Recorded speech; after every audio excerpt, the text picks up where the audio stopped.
ఎలా నిరోధించాలి, గాంజా మీద ఉక్కు పదం ఎలా మోపాలి అనే దాని మీద చాలా సీరియస్ గా డిస్కషన్ కూడా జరిగింది అధ్యక్ష. దీని మీద మన గవర్నమెంట్ లోకి వచ్చిన వెంటనే ఫస్ట్ ఆఫ్ ఆల్ గౌరవ ముఖ్యమంత్రి గారు డిపార్ట్మెంట్ వాళ్ళందరితో కూడా కూర్చొని ఈ గాంజా ఎక్కువగా ఉండటం వల్ల లాస్ట్ గవర్నమెంట్ లో ఈ గాంజా డ్రగ్స్ వినియోగం గానీ రవాణా గానీ విపరీతంగా అయిపోవటం, ఎక్కడైనా గాంజా దొరికినా డ్రగ్స్ దొరికినా దానికి సెంటర్ పాయింట్ ఆంధ్రప్రదేశ్ అవడం లాస్ట్ గవర్నమెంట్ లో మనం చూసాం. దీని నేపథ్యంలో first of all crime rate తగ్గించాలి అంటే ఈ గాంజా నరికట్టాలి, అదేవిధంగా డ్రగ్స్ నరికట్టాలి అనే ఏకైక ఉద్దేశంతో గౌరవ చంద్రబాబు నాయుడు గారు సీఎం గారు ఒక ఏర్పాటు చేసుకుని ఈగల్ అని సపరేట్ గా ఒక వింగ్ ను కూడా ఏర్పాటు చేయడం జరిగింది అధ్యక్ష. దానికి ఆంధ్రప్రదేశ్ ప్రభుత్వం కూడా జీవోఎంఎస్ నెంబర్ 145 మనకు ఇచ్చారు అధ్యక్ష. మొన్న బడ్జెట్ లో కూడా ఈగల్ కి సపరేట్ గా ఒక బడ్జెట్ ని కూడా కేటాయించారు అధ్యక్ష. ఒక IG level officer and DIG level officer ఏర్పాటు చేసి ఒక టీమ్ ని ఏర్పాటు చేయడమే కాకుండా ప్రతి జిల్లాలోని కూడా ఈగల్ టీమ్స్ ని ఏర్పాటు చేయడం, అదేవిధంగా నార్కోటిక్ పోలీస్ స్టేషన్స్ ని ప్రతి జిల్లాలో సుమారు 26 జిల్లాల్లోనూ కూడా అధ్యక్ష నార్కోటిక్ కంట్రోల్ సెల్స్ ని ఏర్పాటు చేయడం కూడా జరిగింది అధ్యక్ష. ఇందాక మన సభ్యులు మాట్లాడుతున్నప్పుడు 11,000 ఎకరాల నుంచి మనకు 100 ఎకరాల వరకు రావడం అనేది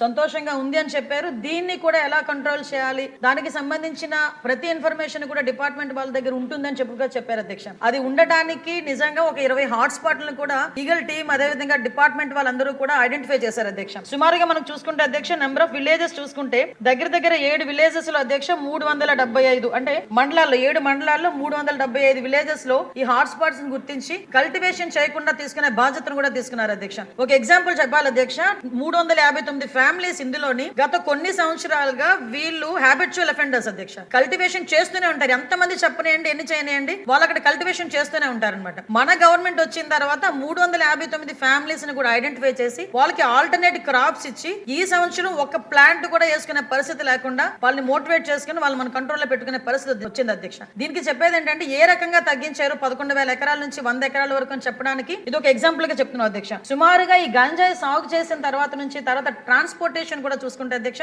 మనకి మిగతా రాష్ట్రాల నుంచి ఈ మధ్య కాలంలో మనం గాంజా పట్టుకున్నాం అధ్యక్ష. దగ్గర 40,088 కిలోల గంజాయిని మనం పట్టుకున్నాం అధ్యక్ష. 564 వాహనాలను జప్తు చేయడం జరిగింది అధ్యక్ష. అంటే సుమారుగా మనం చూసుకుంటే అధ్యక్ష మన దగ్గర కల్టివేషన్ కన్నా ఈ చుట్టుపక్కల రాష్ట్రాల నుంచి మన దగ్గరకు వచ్చే ట్రాన్స్పోర్టేషన్ చాలా ఎక్కువగా ఉంది అధ్యక్ష. దీని నేపథ్యంలో ఇమీడియట్ గా హోంశాఖ అదేవిధంగా ఈగల్ టీం వాళ్ళు కలిపి ఒక ఇంటర్ స్టేట్ కోఆర్డినేషన్ మీటింగ్ కూడా ఏర్పాటు చేసుకోవడానికి అదేవిధంగా ఒక సెల్ ను కూడా ఏర్పాటు చేసుకోవడానికి కూడా నిర్ణయించుకున్నాం అధ్యక్ష. దాని మీద ఆల్రెడీ స్టేట్ లెవెల్ కమిటీ కూడా ఒకటి ఫామ్ అయింది అధ్యక్ష. సిఎస్ గారి ఆధ్వర్యంలో ఒక స్టేట్ లెవెల్ కమిటీ అదేవిధంగా మనకి డిస్ట్రిక్ట్ లెవెల్ కమిటీస్ కూడా ఇందులో ఉన్నాయి అధ్యక్ష. డిస్ట్రిక్ట్ మెజిస్ట్రేట్ మనకి ఆధ్వర్యంలో మన ఎస్పీ గారు చైర్మన్ గా ఉండి ఒక కమిటీ కూడా ఏర్పాటు చేసుకోవడం జరిగింది అధ్యక్ష.